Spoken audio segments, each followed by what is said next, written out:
Hello and welcome to another episode of FPL Expectations. It's me, Craig, again, dropping the second episode after our first one on Monday.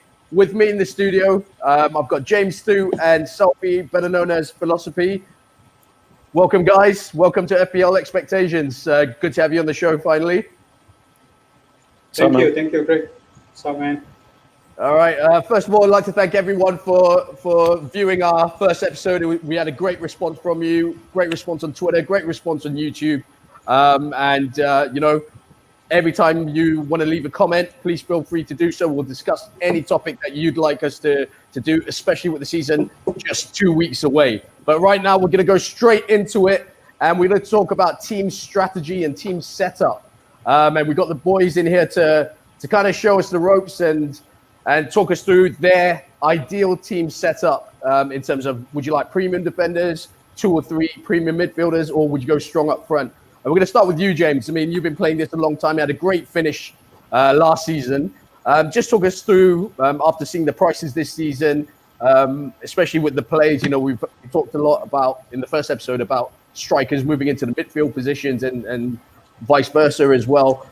Does this change your perspective on premiums and how they're distributed throughout your team?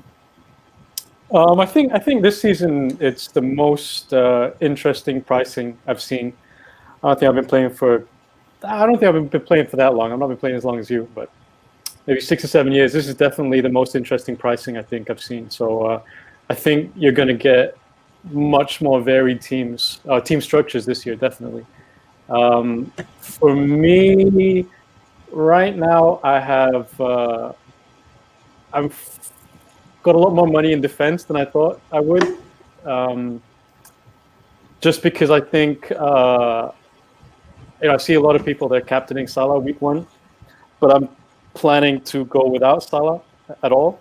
Is that with your Leeds hat on? No. For those of you that don't know, James is a Leeds fan, so it's I think there's so much more competition in that bracket, that price range, and I'm actually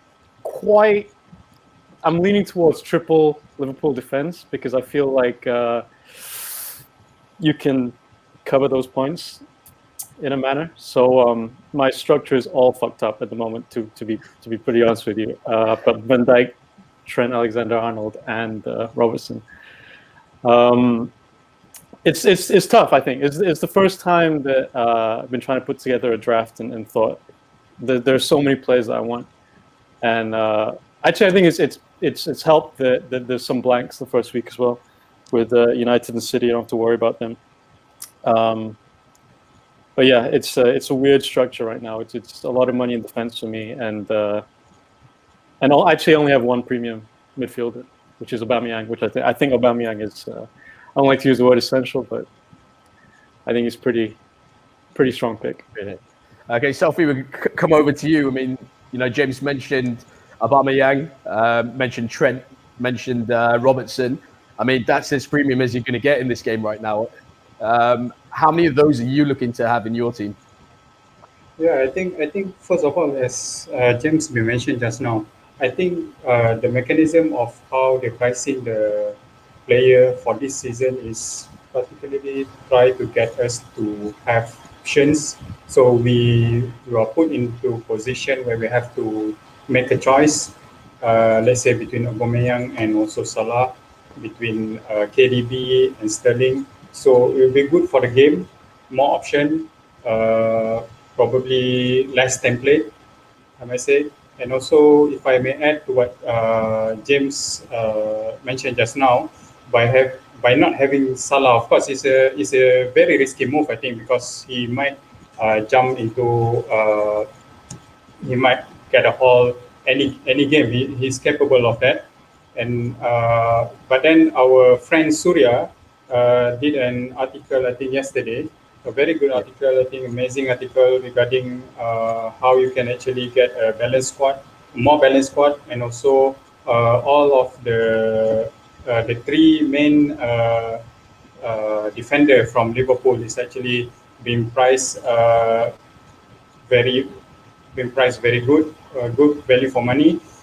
So it's a I think it's a good move. Even in my team, also I have two of the guys from Liverpool defenders. Okay, so you're going with two at the back, are you? Two premium defenders. I go. Actually, if you can include Doherty in that category as premium, so I have three. Yeah, three. Well, that's I quite don't a know. strong If backline for you. 6 million if premium, and then I have three. Okay, we're gonna while we're speaking on defenses and stuff. Is rotation coming into a factor in any of your team selection so far? I mean, I know we're still 2 weeks away from your final draft, but I mean, rotations. We've spoken about them in the past. For some, it works. For some, it doesn't. I mean, James, what's your views on that? Well, I do think it's something to think about, but not for me right now because I'm going to be employing a different strategy this season. I have this idea to carry out this strategy every season, and then I just bitch out a week before. But I'm going to stick to it this season, which is I'm going to only plan for the first week, and then I'm going to immediately wildcard. Because I always wildcard. I find that I wildcard week 2 every single season, because there's so much uncertainty. I think week 1, and especially with the blanks this week, and there's going to be players. I was seeing drafts on Twitter earlier where people were having Rashford and benching him or benching KDB or whatever, and it was just I always make mistakes week 1, and so my plan is to just score as many points as I can week 1. And then if it's trash, then I'll immediately wildcard. If it's acceptable and I hit on, I get lucky with a few plays, I'll just ride it out for as long as possible and I'll wildcard first moment. So at the moment, I'm not really worried about rotation because I'm going to wildcard immediately. All right. And Saufi, what about you? I mean, does that, you've spoken about your strong backline. Do rotations come into your pairings, even in midfield or anything like that? Or do you have like a set forget keeper with no rotations? I mean, how does it work for you? I think for me this season I will try to make a lesser transfer between goalkeepers and also my defenders. That's why I spend more on my defenders, but not so much on my goalkeeper. I think 4.5 and 4.0 goalkeeper would be good enough to get you more or less 150 points. And also for defenders, I try to probably set and forget, if I may. And then I will spend all of the 38 free transfers mostly on the attackers, midfielders, and also strikers. All right. I mean, James, you briefly touched on it just now as well. It's a weird start to the season, obviously, because there's a blank game week for Manchester United and Manchester City, where there are some real premium and exciting options to pick from over there. Obviously, when you talk about City, you talk about your KDBs, your Sterlings, your Agueros, and with United, it's Rashford, Bruno, and Anthony Martial. But I mean, you explained that you're going to walk up pretty much early on. Would that be to accommodate these players, or I mean, even Greenwood, I think, is flying under the radar a little bit. If he starts, I think he's in a massive shout. Yeah. But that plays a big factor with who United signed on that right wing as well, doesn't it? True. Yeah, true. Yeah. That's why I've been trying to avoid. Trying to avoid United. Yeah. That's why in my current team right now I have Anthony Martial. I tried to toy around the idea of having Greenwood bench him in the first game week, but then again we are going to have 7 days gap between our first game week deadline and also second game week deadline, where Manchester United will be playing their first match against Crystal Palace. And between those full 7 days, anything can happen in football. Let's say probably 3 to 5 days prior to the Crystal Palace game, suddenly you get the news of Sancho signing or confirmed signing, and then suddenly you have to spend one free transfer for a player who you didn't get anything from yet. So that's why I choose Martial. if let's say suddenly somehow Sancho signed for Manchester United in between the game week 1 deadline and also game week 2, I think it would be good for Martial. Bruno probably, I think 10.5 million too much for me to bench in the first game week. And James? I just think that how the game works is success is compounded. So if I make a mistake with my draft that I go into the season with, I don't want to lose weeks trying to rectify it. I want to just immediately put myself in a position to start compounding, because every week that you do well, your plays increase in value, and it's yeah. I just want to not waste weeks trying to fix a poor team when I have a wild card. So I'm happy to hopefully start that ball rolling as soon as possible. I would have done it regardless whether City or whether were blanks or not. For me, on the white card, if I may add, I think I'm going to hold on for the longest possible time if I can on the wild card, because we're still in the pandemic. Anything could happen. Fixtures could be being rearranged and stuff. Players could also suddenly get COVID or probably quarantine. So probably later in the next episode, we will discuss more on the chip strategy. So I will probably try to hold on to my first wildcard as long as possible. Yeah, it's interesting that like my approach is I want to use the wild card as soon as possible. Your approach is you want to use it as late as possible. But both. But that's the beauty of the game, isn't it? I mean, everyone's got different strategies, and obviously over the course of the season, you determine which strategy obviously works for you. But I mean, I think with non-FPL players, when they look at it, I mean, it's just picking a team every week, and there's actually so much more to it. When you go into the data and stuff and the stats, it does get a lot more technical. But that brings us nicely to something else that I think will be playing a lot on people's minds. And when you talk about strategy and how you played it over the years, the traditional 3-4-3 would, I'd say, probably be the most common formation that's used in FPL. But does that kind of change this season with the pricing and the transfer of certain forwards to midfield? Does it make the midfield position a little bit more valuable or more lucrative? And could it see a potential swing in formations to a more maybe 3-5-2? James? Yeah, I mean, it's certainly way more exciting in midfield now, but it's also way more expensive. It's funny, when the first time I opened it, I was like, whoa, there's so many strong candidates in midfield. And maybe when I do the wild cuts in second week, maybe I will get involved with more. I can't see myself going without Aubameyang or KDB. But for now, I only have the one. For now, I'm playing 4-3-3, and it's Aubameyang and two guys that I think are undervalued, which is Son and Bowen. Yeah. All right, Saufi, I'm gonna come to you because we can actually, we're gonna get your team up here and attach it, and just explain to us. I know it's only a draft, but just talk us through. This is my fourth draft. Your fourth draft. Okay, just talk us through your selection and your possible formation that you're going with it.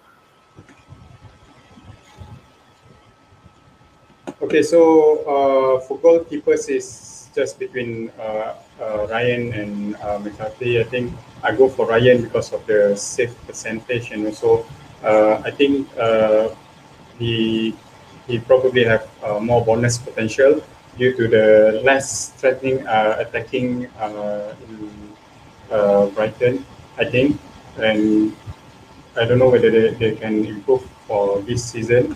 Moving on to defenders, Mitchell, I just got him in after the news of Ferguson injury, the 4.0 bench fodder.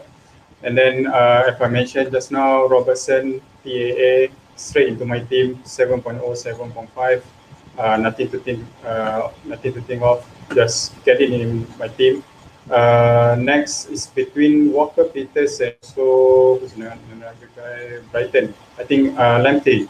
So between these two, I think I still haven't made a decision yet because actually one thing that I dislike about this team is that I tripling up on Southampton, which will potentially later on block me from having another guy.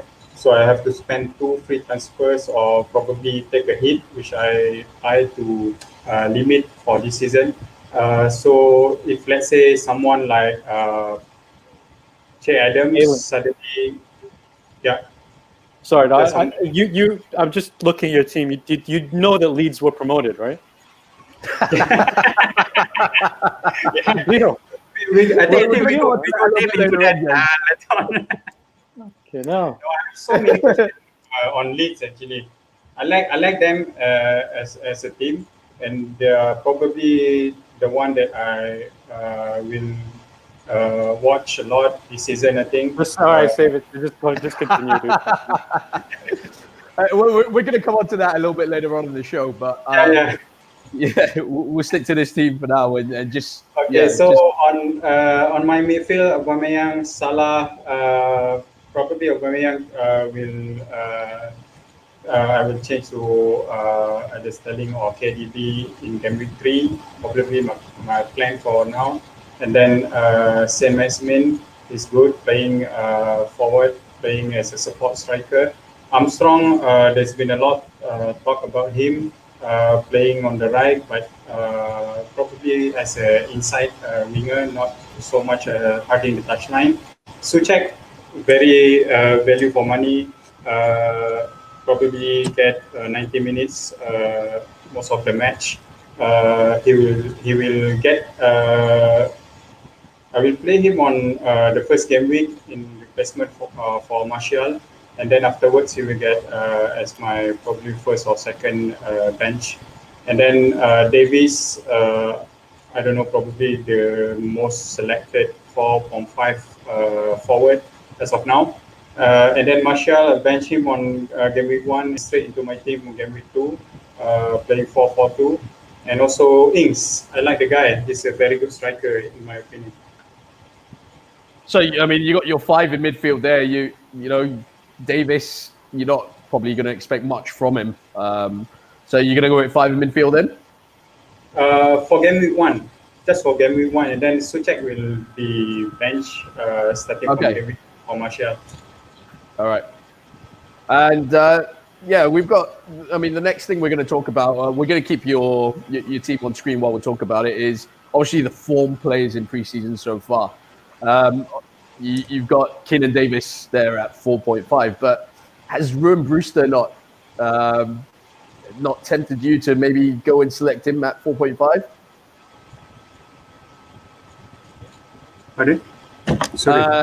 Ryan Brewster at Liverpool.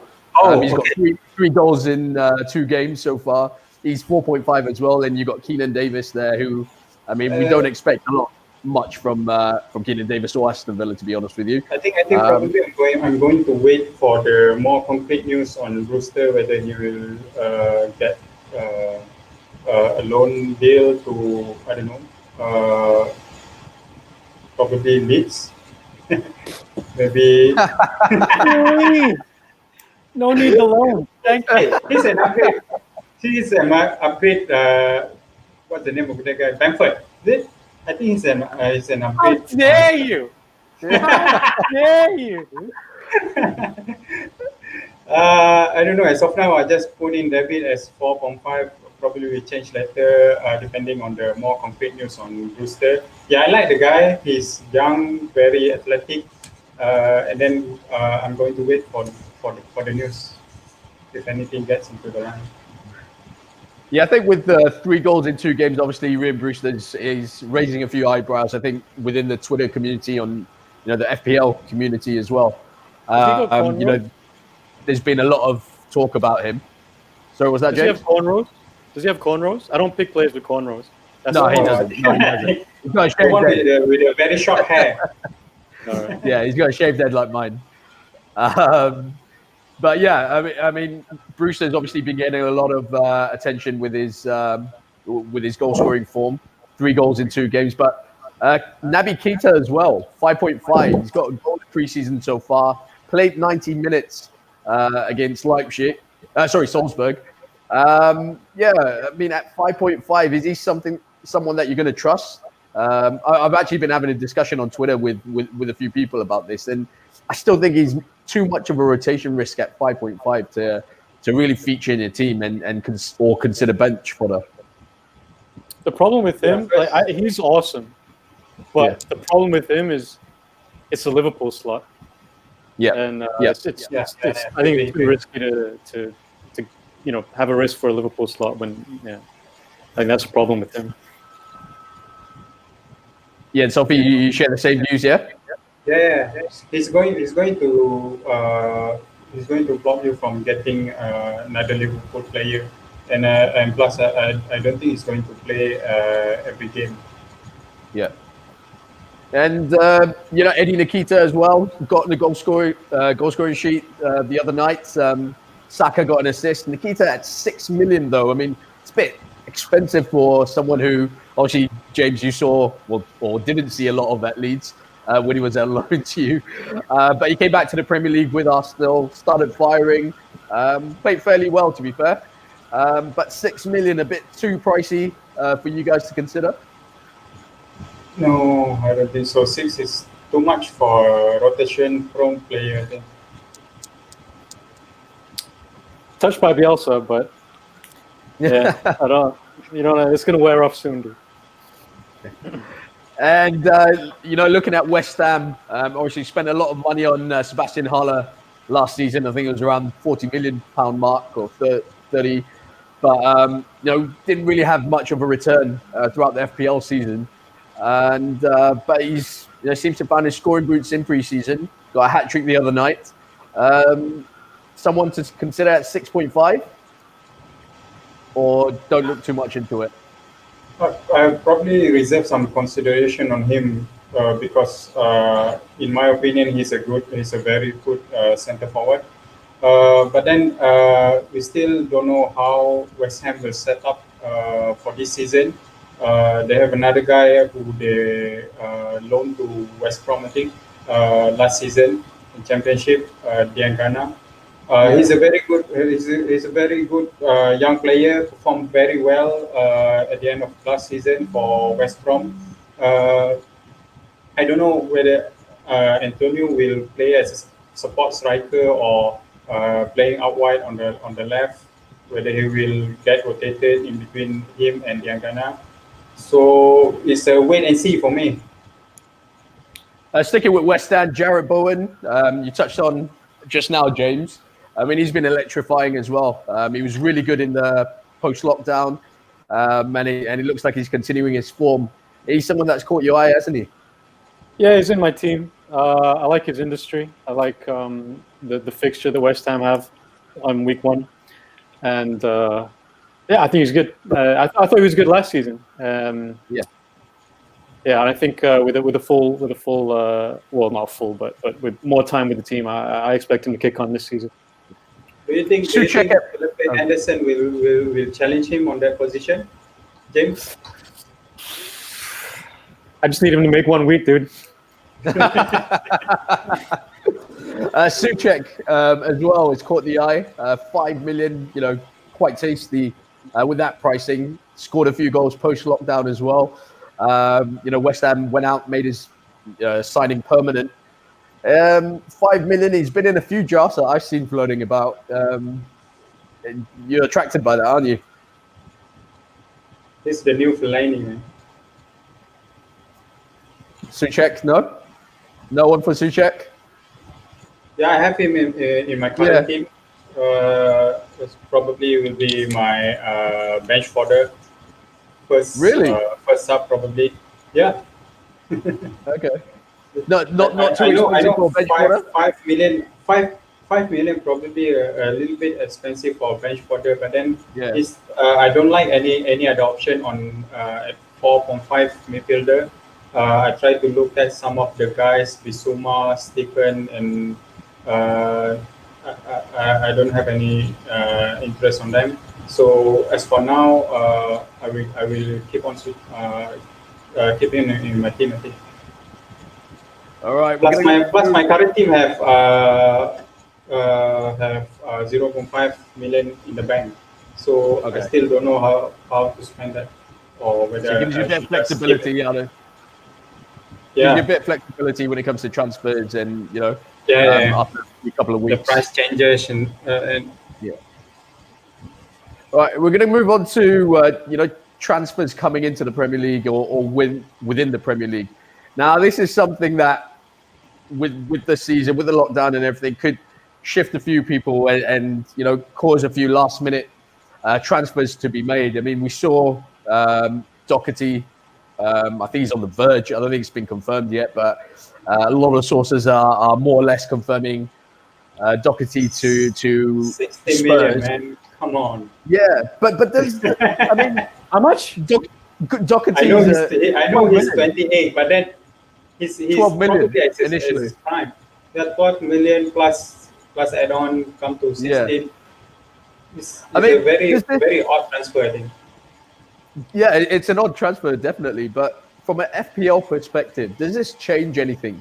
Because, I mean, we saw Doherty under Espirito flying down that, almost playing as a second striker at times when the ball's on the left-hand side. But now he's going under Jose Mourinho, another Portuguese, who's slightly more defensive-minded. Does this kind of look less appealing to you, Doherty moving to Spurs? I mean, people saying this changed their minds. I don't see why. Did they not see Aurier play last season? He didn't do any defending at all. And he's going to be the same shit, different team. So you reckon he's still going to be getting in the box? Same thing. I think it's going to be the same thing. It's just going to have Kane instead of Jimenez taking that. The main difference, I think, was the fact that Doherty actually gets into the penalty area and he's there, at the back stick or popping up. Aurier didn't do that. Essentially, it's more getting it down the line and whipping it in, which is where he got his assists. So I think that's where people are a little bit more. Is he going to have the same output as a 5 million or 5.5 million defender? I think, like, if you look at, I don't watch as much Premier League as you guys, because fucking Leeds not been in the Premier League for about 16 years. In my experience, I feel like Mourinho always has one fullback who just fucking bombs on all the time, like Ivanovic or Aurier last season or whatever. And I don't know why would you be interested in Doherty if not for his attacking prowess? I think anyone's an upgrade on Aurier, to be honest with you. See, everybody says that, and all the Spurs fans say that, but Mourinho obviously sees some value in him. He was in my team for ages, and he was great. He was in mine too, to be fair. I'm not going to lie. This is a theory. One of my theories, which is that watching games is actually bad for. It's detrimental to the FPL success. Because maybe if I watched the games, I would see how bad he was, and I would never play him. But I don't watch the motherfucker. So I just log in every night and I see the 6.3 bonus. I'm fucking in there. James, I hold on to him since restart. And trust me, it's not a very good experience watching him play. It's a walking red card, man. I don't think he got a red card. Well, yeah, I only had. He's an accident waiting to happen. I think we can agree with that much. But we're going to go into a few other players who could potentially change everyone's team. I mean, Kai Havertz has been linked with a move to Chelsea. That's about to be confirmed. We know Ben Chilwell earlier on this week has also moved to Chelsea. Thiago Silva as well. I mean, do these kind of names, when I say it out, does that kind of change your perspective on how you're going to rejuggle your next drafts? Or, Ben Chilwell at Chelsea, we saw how good Alonso is going forward, but we know probably Ben Chilwell's not in the same kind of ilk as him going forward, but he's better defensively. Does this mean more clean sheets for Chelsea? Any signings that pop out that really make you think, okay, I need to accommodate them? I personally think Chelsea are going to be poor. I think they're going to underachieve defensively. Yeah, and then I think Frank Lampard's going to be under a lot of pressure by Christmas. That's my personal expectation for this year. I'll stick my neck out a little bit. I think Chelsea are going to underachieve. So you're not going to back any of their players as FPL assets. I got Werner. I think Werner's underpriced too. Yeah, at 9.5 I think he is. Yeah. Yeah. But definitely defensively, I don't think Lampard knows what he's doing personally. But maybe it's because I'm a Leeds fan. I don't like him. But yeah, I wouldn't go near fucking Chilwell. Which is a shame as well because Alonso's amazing. If Alonso's ever nailed on, he's amazing. Yeah. How old is he? Chilwell? I think was he like 26? Yeah. Chilwell's about 23, I think. Oh, is he that young? Yeah, he's young. 23. But any potential signings coming into the Premier League, we've seen a lot of rumors. Obviously, Messi being the big story of the week. I mean, how much does that? Don't be shy, dude. Don't be shy. You were messaging me about Rodrigo. Wait, I've been waiting for that. I'm coming on to Rodrigo in the next segment. Actually, when we go into hidden gems, because that's don't be shy. Yeah, I've got you covered. Don't worry. I got you. But I just want to talk about someone like Lionel Messi. Obviously, a lot of speculation about him coming to the Premier League over the last week or so.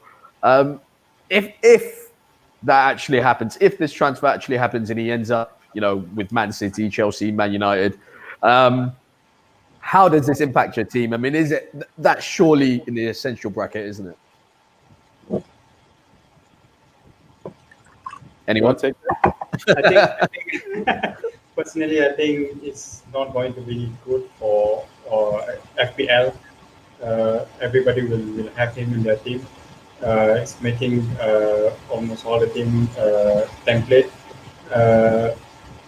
and it's going to take a lot of budget from our team, making our team weaker in other area. But then for EPL, I think probably good for EPL. Respectfully, I think it's good for FPL because if he is that dude, then he's auto captain every week, right? And I don't like captaincy because I think captaincy is bullshit. It's a fucking lottery. So if I don't have to worry about that, if that aspect so of the game, you think it's totally luck? I would say totally luck, but it's more luck. It will be less luck if there was no such thing as captaincy. I mean, I think we've all experienced those game weeks where we've captained, sure bets. You're like your Jimenez against Villa or something like that. Captain Mane, bro. Captain Mane. 1 point. Who was that against again? It was double game. He got injured against West Ham, I think, in like 16 minutes or something like that. Yeah.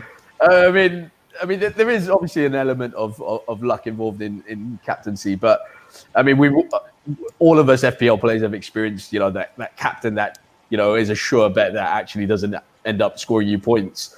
So I can see where you're coming from, James. But I mean, if you get someone like Messi, you'd imagine he'll be priced around the 13 million pound mark. And that's surely a set and forget and a captain every week. What's the most expensive player has ever been in fantasy? I want to say 14 million, but I don't think. I just have it in my head that it was 14 million, and it could have been Henry, but no, I think that's rubbish. Actually, to be fair, but yeah, it'll be interesting because I think he will be in that 13. I think if Salah, Mane are 12.5s, I think he goes up, a notch to 13.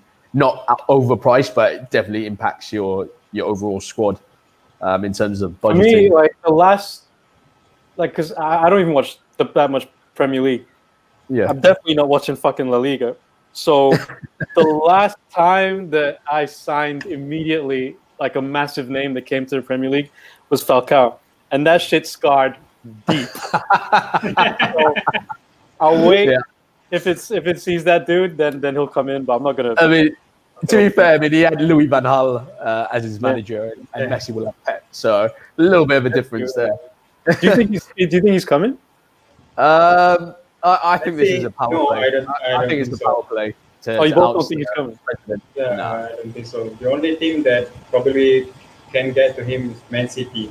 But then again, I think Barcelona have been too good for him. I don't think so. I don't think so.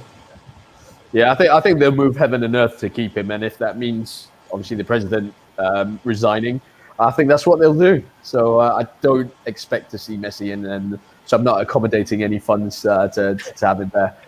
We're going to go on to the last segment of the show. He's actually throwing tantrums right now because of the team performance. So we're going to move on to the last segment of the show. This is where, James, I think you're going to be a bit more of an expert than me or Saufi in it. It's going to be called Hidden Gems. And in Hidden Gems, we're going to talk about the newly promoted sides in Fulham, West Brom, and obviously your beloved Leeds. Anyone that we're really missing? I mean, you were shocked to see that Saufi didn't actually have any Leeds players in his team. Are we missing something here? Are there absolute gems at 4 million or 4.5 or even 5 that we're actually missing out on? I don't have any Leeds because I'm going to wildcard first week and they play fucking Liverpool. So I don't have any Leeds right now. But welcome back to the Premier League. I would. I think Dallas is a great pick. Before the season, I would have said Ayling was the pick, but with us not getting White, I wonder. I think there's a strong possibility that Ayling starts at centre half. Until he gets someone. I think he's hoping to finalize Cock right by the end of this week. I don't know how much time that's going to take to get him up to, because Bielsa notoriously takes a long time to get people up to his fitness levels and in tune with his system. So I think there's a chance Ayling starts at centre half. So Dallas, I think, is the best pick because he's going to be playing up and down that line. And from an attacking perspective, I mean, not only Leeds, obviously, across the board with the newly promoted teams. I don't know. Fulham. No, Mitrovic. No, someone who's played in the Prem before. James, who's the penalty taker, the designated penalty taker for Leeds? There's no one. I feel pretty well. I think Click. I think Click could be a good option. What was he? You're hot on Rodrigo though.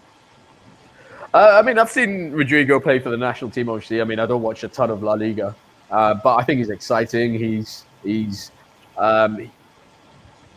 comes deep, he collects the ball, but he loves to run at people. And I think he's not even confirmed yet. Yeah, I think when you have strikers that can run at defenders, I think they're always a threat. I think that's something that you don't have. But what I've seen, like when I've been obviously searching and doing some research and looking through the forums and stuff, is a possibility that Bamford still starts and Rodrigo might actually come in. Yeah, and Rodrigo might come in as a winger. So disrespect Bamford, then. Yeah, but the thing is, I mean, that changes everything, doesn't it? Because if he's going to be priced as a forward and played out wide, I mean, I was listening to the Phil Hay podcast this morning, and he was talking about, Bamford will definitely start, at least the start of the season. But the question was being raised as to, does Rodrigo mean that they play 2 up front, which I think they did only once last year with Bamford and Nketiah. For one game, I think it was against Fulham. But there's a possibility that Bielsa just changes the system and plays 2 up front. Because you got to remember, there's not much of a preseason as well. So we get him. He's gonna. I think he goes straight off to international duty as well. Yeah. And so by the time he gets to it, it's gonna be like October. So I think, God knows how long it's gonna take. Because even when we got Augustin, he took months to even make the bench. I don't think Bielsa even names you on the bench unless he feels like you're up to par. So it's going to be interesting to see how long it takes to incorporate him. I think there's a lot of uncertainty in that. Like even Pablo is so good. I was just watching the all the highlights. Yeah. And he scored so many fucking screamers. But when after the Corona break, he was used quite sparingly, and he's getting old. I think he's going to be 36 this season. So. Might not be up to Premier League level. So it's possible. That's not what I was saying, dude. I was saying age and fitness and attrition. He's definitely up to it. That is why. I mean, Giggs played there till he was 40. Just saying. Yeah, Saufi, I'm going to come to you. I mean, I asked James about Mitrovic. I want to look at the players that Fulham, West Brom have that are proven and tested already in the Premier League. I mean, Charlie Austin as well is another one. With Fulham, I think they're going to sign players like Harrison Reed and guys who have played in the Prem before. So not totally untested. Let's not forget, it wasn't so long ago from when these two teams were in the Premier League. Anyone that is really appealing that that we're really missing out on in some of the drafts that you've seen floating about? I think the only one that I have in my watch list is Mitrovic, but then I didn't really like him as a FPL asset because he committed fouls so much. He's a target man, playing very physical, always get thrown with the defenders. He get booked a lot, so he missed a lot on bonus point. So that particular reason why I leave him out on the watch list as for now. Actually, I got one more. Anguissa? Is it Anguissa? Is that his name? Yeah. I've been reading about that guy, and then but then there's no concrete confirmation on whether he will play. I think he was in La Liga last season, wasn't he? Or yeah, he was alone. But apparently playing awesome. And I think I was reading a bunch of Fulham forums saying that they expect him to be massive this season. Yeah, and I think speaking of loans as well, with with West Brom, I think there was a player that really caught the eye last season, and then he was out on loan with them. But it was made permanent over the summer, which was Pereira, who Matthias Pereira at 6 million, who really shone last season for West Brom. Is that someone that you'd be looking at as well? No, not for me. I mean, the only other people, I think, and again, maybe this is my Leeds bias, because these are players that Leeds were heavily interested in, but Benrahma and Watkins, I think if somebody picks them up, I think they could make noise in Premier League, especially Benrahma because he's a dickhead and he's selfish. Like Mahrez point too.